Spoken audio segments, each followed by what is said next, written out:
It was business as usual at BBC offices, but on Monday schedules were heavily disrupted after thousands of union-affiliated staff staged a walkout to fight against what they say were damaging cuts across the corporation.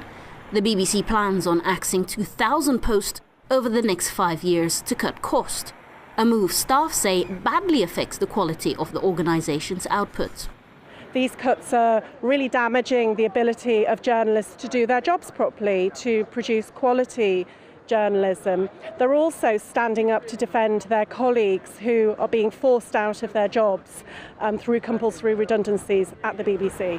The corporation, affectionately dubbed Auntie in the UK, has been rocked by a series of scandals and internal missteps that has seen its editorial and political judgment called into question.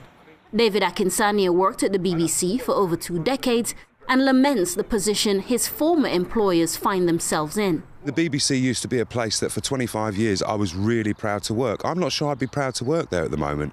They're not doing good programmes, they're in the news for all the wrong reasons, and it seems to me it's an organisation full of managers. Being the centre of negative reporting is not a position the BBC finds comfortable, but it's had to deal with the accusation that it failed alleged abuse victims of Jimmy Savile, once the corporation's golden boy. A class action suit is being brought by over 100 individuals who are suing Savile's estate and the BBC for its part.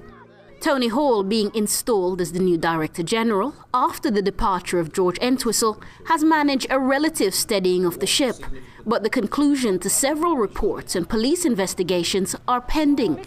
This could leave the corporation open to more criticism. These missteps could be forgiven if the output lived up to its reputation, it is argued. The BBC are spending far too much money on management. People who are trying to help save the money, they're spending a lot of money on those people and not very much on programme making, and you can see that on the screen. Further strikes have not been ruled out, nor have the corporation's other issues been resolved. For all at the BBC, the journey to rebuild its tarnished reputation may be a long one.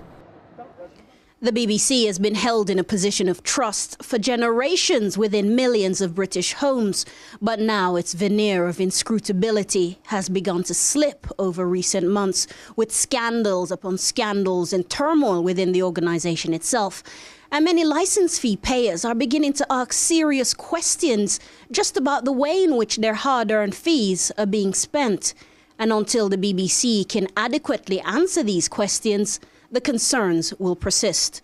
Amina Taylor, Press TV, London.